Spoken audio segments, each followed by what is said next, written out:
Big Questions with the Dead Milkmen.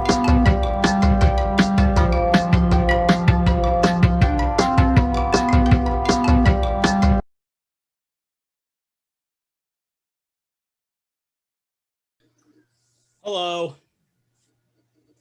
I survived a death Still squad. waiting for Dan so he can ask the question. They sent a death squad into my city. If this was Central America, What they would have happened? called it a death squad. But no, they just called it a couple guys from QAnon The death squad came with to your machine city? guns. What? Who did? The people looking for the child slave sex On slave last traffickers? Wednesday, Huh? they sent a death squad. And actually, there was a group of QAnon guys who came up from Virginia packing AR-15s, and we're planning to shoot up the area around the convention center. And they had gotten a tip, and they got them. Yeah, it's lucky for them though they got arrested, because if Philadelphians would have got a hold of them, we could kick the shit out of them. I'm still in disbelief. Oh, that was a week ago, right? The Four Seasons landscaping Yes, press that conference. was a whole week ago. Yeah. Okay. The press conference. The Four Seasons press conference. I really wish I was Four there. Seasons landscaping. We can't stop laughing over it. Total landscaping. Rick Burr won't stop. I won't stop. Everybody. Yes, we should definitely. First of all, I keep saying Frankie Valley and the Four Seasons landscaping, but as soon as COVID's over, we are booking. We're going to do a show at Four Seasons In the parking lot. Yes. Between the crematorium, yeah, and the porno theater. Like, that was the perfect ending to that. You know what I mean? Like, it never stopped being funny. Like, it's like, have you seen the guy, the Twitter guy from oh God, he's from Lebanon County, I think, but he's like former Republican commissioner there, and he apparently had a bunch of fake accounts where he would pretend to be a gay black Trump supporter, and he would say, well, as a gay black man, I think President Trump, and he forgot to switch accounts, and he popped on the thing like, as a gay black man. So people went through and found all these fake accounts, and like they kept pounding him for days. They were like, well, let me tell you, as a Latino lesbian. Yeah, it's been a strange couple of days. I do enjoy tea.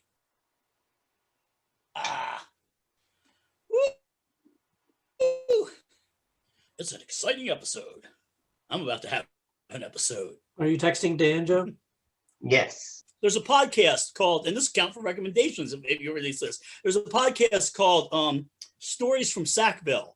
And it's not so much a podcast. You have to go on a website to listen to it, Stories from Sackville. But it reminds me of like when guys from Coatesville sit around and talk. It's two guys that grew up in this my internet connection is unstable. My neighbor must be doing something interesting again. They just sit around and talk about growing up in this little town in Canada. And like a couple of days ago, the subject was one of them shitting his pants on the bus. It was just like in elementary school. And they talked the other day about the Paul Lynn Halloween special, one of my favorite things. They're all over the place. And one of them was actually a history professor. It makes it even better.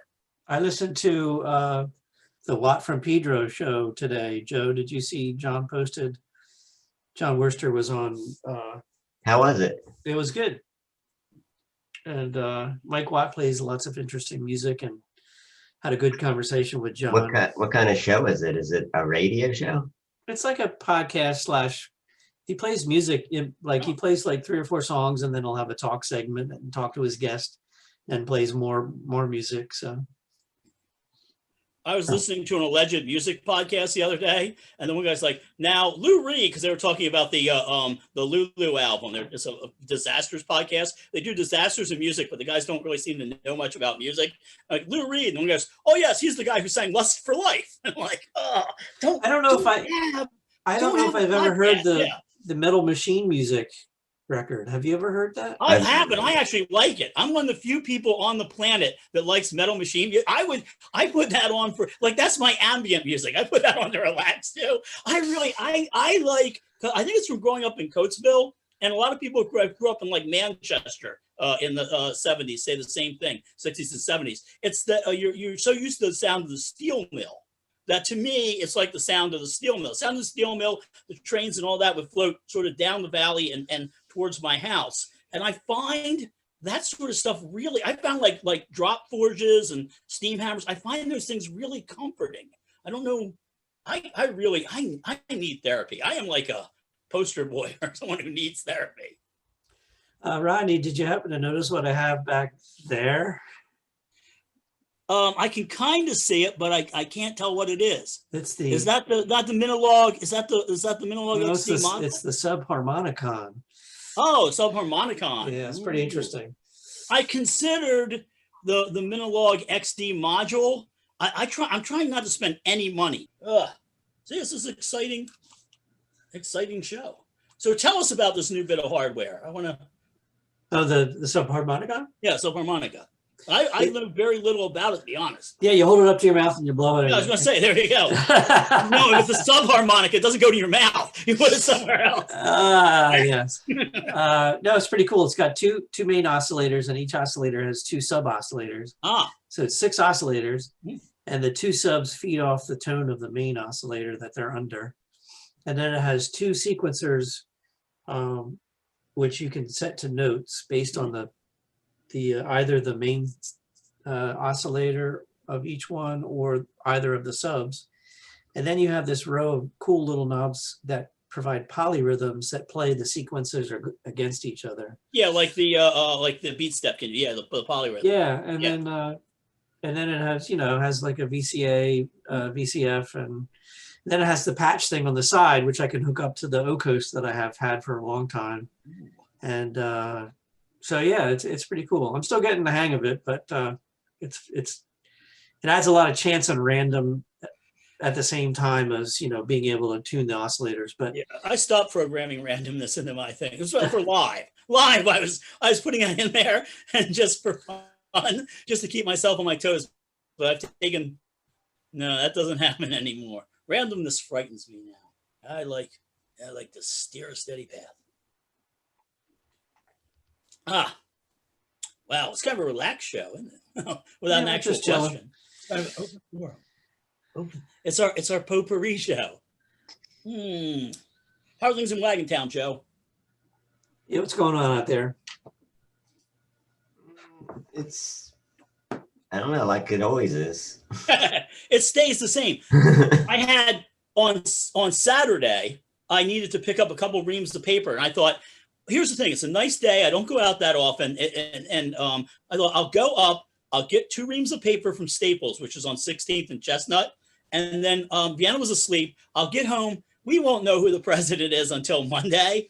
Went in the Staples, got the reams of paper, walked out, and everybody just started going ape shit, like happy. But it was the weirdest sound. It felt like almost like a rising bubble of noise, like a jet plane taking off from like knee level. It was the weirdest damn experience. And then everybody was just like, cars were stopping, people were dancing in the street. I got to walk all the way down Broad Street, and people were blasting Philadelphia Freedom. People were sitting on their porch pouring champagne into those red party cups and handing the solo cups and handing them around.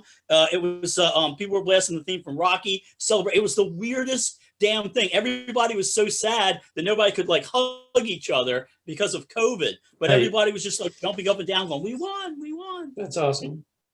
Nothing like that happened here. Nothing like that ever happens there, Joe. We had some fireworks and some car beeping and stuff going on out here at Media. It happened, Janet, because Saturday is the Sabbath, because I have to check in with her after the sun goes down, and she had only the vaguest idea what happened until she could actually check something. And I was like, that's gotta stink. Like, that is the worst when, like you can hear cars honking, and she lives in a fairly rural area, but you kind of know something's up, but you can't look into it. Yeah. On Sunday, I saw a tree fall down. I happened to be looking into the field. That must have been an exciting It was. My neighbor saw it at the same time, and there was no wind or anything. It was a natural thing. Nobody was there with an axe cutting it down. Got on a branch or something. I don't know. A big squirrel. Yeah, a big heavy squirrel. Yeah. Yeah, we got those here. Yeah, my cats have been trying to kill this one squirrel for like weeks now. Like, hey, did you just see that? Yeah, I saw that. He had to confirm. He wanted to make sure he wasn't having massive flashbacks. It does make a sound. I was going to say, if he wasn't there, though, it'd still make a sound. I don't know. I don't have the answers. So the first thing that I want to recommend is a band from Philadelphia called Vixen 77. They don't have a lot of music out there, but they are really, really good. Very early punky, garagey sounding band. They have a song called My Dead Boyfriend, and the lyrics are, my dead boyfriend fucks me better than you. And now here's the thing. There's a rumor going around that the lead singer is my goddaughter. She is not. I want to put that rumor to sleep, although I would be proud if she was. I have known both of her parents for a couple of decades, and there is nothing better than standing next to her dad when she's singing My Dead Boyfriend Fucks Me Better Than You. So they're super fantastic. I recommend them very, very much. Let me see, what else have I got on the list here? A film called Swallow. It's a film about a pregnant woman who just starts swallowing things, and it's really, really good. The actress, I got her name. Her name is Halle Bennett. And this is like a star-making performance. She is the best thing in the movie. She's fantastic. She reminds me a little bit of somebody in our circle, in much the same way that I'm convinced that Dan was on the first 2 seasons, maybe more, of The Boys, and that Joe has been doing the voice for Ethan from Welcome to Plathville. So yeah, those are my 2 recommendations. And let me check. And congratulations to President-elect Joe Biden and Vice President-elect Kamala Harris. I just did more right there than Mitch McConnell did, which is really good. And if anybody's watching this and you voted for Trump and you're kind of sad that he lost, well, you can at least be happy in the historic significance of having a vice president who is a woman of color with a Jewish husband. That should make you Trumpsters really, really happy. All right, so that is those are my recommendations for this week. That seems to be everything I have written down. All right, I'll go next. I was going to recommend cheese. Sorry if you're a vegetarian out there and don't eat cheese, but I love cheese. I was reminded of how much I love cheese tonight when I got a Greek salad from our Greek restaurant near here in Media, which is really good. And feta cheese is one of my favorite cheeses. Feta cheese is a cheese made from sheep's milk and sometimes blended with cow milk, but it's kind of dry and crumbly. What's that, Joe? Goat's milk cheese? Is that it might be a little bit of goat in there, or maybe goat. Yeah, goat and sheep. But I like that. I'm not a real fan of goat cheese personally, but I like feta. And the other 2 cheeses I want to recommend are, of course, cheddar. The sharper, the better. Preferably Vermont Cabot sharp cheddar. And the third cheese is from England, made in one particular dairy farm. It's a blue cheese called Stichelton. It's very expensive, but I splurge and buy a little piece of it around the end of December every year. So cheese is my recommendation. I think vegetarians are allowed to eat cheese. Well, no, vegans aren't. Vegans, I guess vegans are not. Yeah. I once had a Greek salad on the other side of the Holland Tunnel, but they charged extra because I had a feta cheese problem. Not touching that for less than $60. That's feta. Joe, shame yourself and comment on that. I would like to recommend Getting Into Knives by Mountain Goats. Oh yeah, the new album. Yeah. The album. Oh, I thought you meant Getting Into Knives. Exquisite Drumming by John Worster, that Johnny Worster kid. John Yarnell writes the songs that the Mountain Goats sing. So it's a good album? I haven't heard it yet. It's great. It's well, I think it's good. Huh? Have you seen Welcome to Plathville yet? This is my new discovery. No, I haven't seen it. Okay, it's on Tuesday nights. I like to shower for some reason at 11 o'clock at night. It's just my thing. And so if there's a show on, if I'm kind of doing something and I take a break around 10, and just so there's this thing called Welcome to Plathville about this weird religious family in Georgia where the kids are kind of breaking away and stuff. But the best thing about it is that it has brought go to your prayer closet back into the lexicon. It hasn't happened since Carrie. The daughter has a prayer closet. And Vienna pointed out, it looks just like the prayer closet in Carrie. It is the scariest damn thing. She's like, I'm so happy to have my own prayer closet. And it's this weird little closet with all these crazy handwritten things. Yeah, but it's interesting because the kids are like, they want to go to college, the older kids, and they're saying it's going to take them a couple of years of preparation to be able to get into a college. because they really got no schooling at home. And the mother goes, well, I gave you schoolwork, you just didn't do it. It is beautiful. It is like, it is it's a less rapey version of the Duggars is what it is.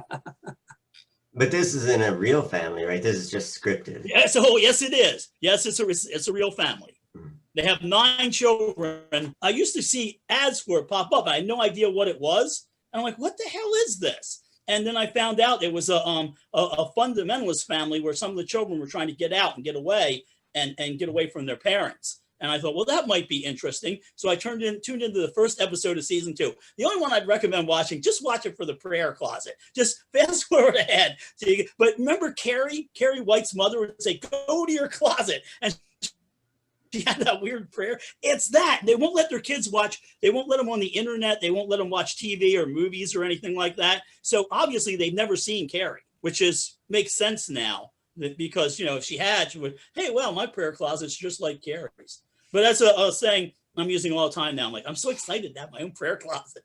That's what's behind Joe. And actually, and look, there's one behind you folks. That's what those 4 do to their prayer closets. I'm hoping to have a prayer closet. I saw a movie once about a family that was secluded, but they lived in New York City of all places. Oh yeah, I remember. Was that the family with 6 brothers and the daughter? Huh? No, the 6 brothers and the daughter who would do the films. The kids, the kids made films. Yeah, they had to entertain themselves. Yeah. What is that called? I can't remember the name of it. It's really good. I don't know. Did you ever see Dogtooth? No.